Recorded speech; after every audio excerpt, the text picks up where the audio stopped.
आज सवाल है, जिस तरह से हाथरस के जो सांसद हैं वो दलित जो एससी वर्ग से हैं और शेड्यूल कास्ट से, वहाँ देखा जाता है कि जो बाबा साहब ने संविधान में आरक्षण की बात की, जितने भी हमारे देश के जो सांसद हैं जो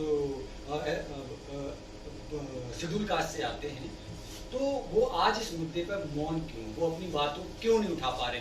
क्या आज जिस तरह से उनके अंदर वो दलित एससी कैटेगरी के लिए, इस लड़की के लिए आज आवाज क्यों नहीं उठा रहे सांसद? पहले बात मैं आपको क्लियर कर देता हूं, वो एससी के सांसद नहीं है, वो रिजर्व होगी सीट एससी के लिए, वो सांसद उस पार्टी के हैं जिस पार्टी से वो चुनकर आए हैं, इसलिए वो एससी की आवाज नहीं उठाते, उस पार्टी की आवाज उठाते हैं। और यही है वो गांधी का पूना पैक्ट।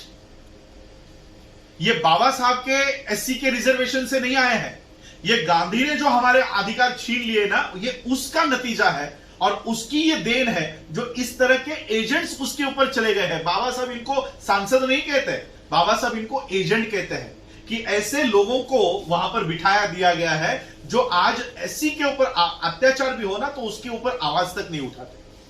ये सिर्फ पार्टी के इशारों के ऊपर काम करता है। मोदी ने वहां से आंखें ऊंची कर दी तो यहां पर ये चुप हो जाते हैं। ये ऐसे लोग अंदर बैठे हुए हैं। आज राज्यसभा में वो पायल नाम की कोई एक्ट्रेस है, उसके ऊपर बलात्कार हुआ है या नहीं हुआ है, उसके लिए राज्यसभा में बैठा हुआ आदमी जो शेड्यूल कास्ट का होने का दावा करता है, वो गवर्नर को मिलने जाता है। वो लड़की जिंदा है। आज पायल हमारी मनीषा की हत्या हो जाती है, गैंगरेप हो जाता है, उसकी बॉडी को जलाया जाता है। क्यों? इस गवर्नर को मिलने की आप में हिम्मत नहीं है? तो ये कौन है? एससी को आप इसको एससी समझोगे? ये एससी नहीं है। तो ऐसे आरक्षण की क्या जरूरत है? नहीं है, बंद कर दो। हमारी तो मांग है, बंद कर दो। बाबा साहब की मांग है, बंद कर दो। बाबा साहब ने कहा था 10 साल के लिए दिया है, 10 साल के बाद बंद कर दो। बाबा साहब ने 10 साल का पॉलिटिकल रिजर्वेशन कहा था। बाबा साहब ने कहा था ये जाने वाला है, इसके पीछे मत लगो। क्यों सरकार इसको हर 10 साल के बाद बढ़ाती है? एक तरफ हमारा एजुकेशनल रिजर्वेशन बंद करवा रहे हो, एक तरफ हमारा सर्विस वाला रिजर्वेशन बंद करवा रहे हो, लेकिन पॉलिटिकल रिजर्वेशन बढ़ाते जा रहे हो। क्यों? क्योंकि सर्विस में रिजर्वेशन मिलने के बाद, एजुकेशन में रिजर्वेशन मिलने के बाद बाबा साहब के सिपाही पैदा होते हैं, बाबा साहब के विचारधारा वाले लोग तैयार होते हैं। लेकिन पॉलिटिकल रिजर्वेशन कंटिन्यू करने के बाद दलाल पैदा होते हैं, इसलिए इनको दलाल चाहिए, आपका सिपाही नहीं चाहिए। इसलिए पॉलिटिकल रिजर्वेशन हर 10 साल के बाद, अभी 6 महीने पहले इन्होंने कंटिन्यू किया है वापस 10 साल के लिए। वहां से आठवले निकलते हैं ना, वहां से पासवान निकलते हैं, वहां से उदित राज निकलते हैं, इसलिए वो चाहिए उनको। जहां से हमारा आईएएस निकलता है, जहां से हमारा आईपीएस निकलता है, जहां से हमारे जजेस निकलते हैं, वो बंद कर दिया है, वो बंद कर दिया। जहां से दलाल निकलते हैं वो शुरू गए। तो इसका सॉल्यूशन क्या है? बंद कर दो और हमको हमारा सेपरेट इलेक्टोरेट दो। बाबा साहब ने सेपरेट इलेक्टोरेट की मांग की थी। आज एससी के सीटों पे कौन चुनाव वोट डालते हैं?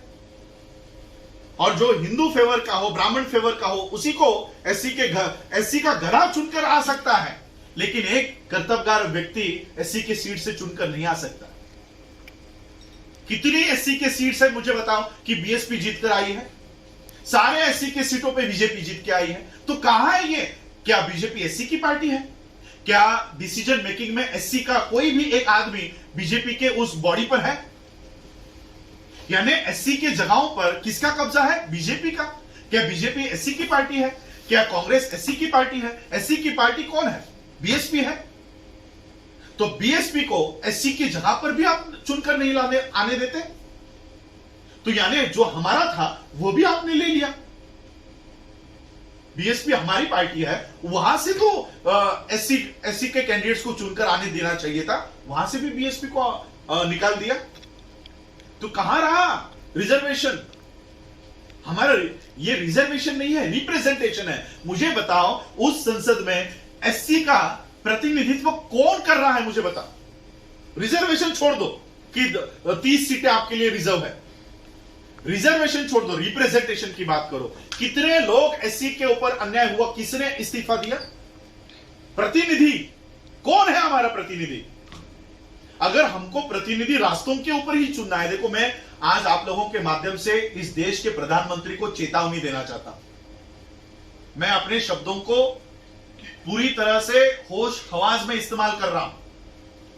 मैं इस देश के प्रधानमंत्री को चेतावनी देना चाहता हूं, आप संसद में बहुमत में होंगे, आप राज्यसभा में बहुमत में होंगे, लेकिन देश में हम बहुमत में हैं।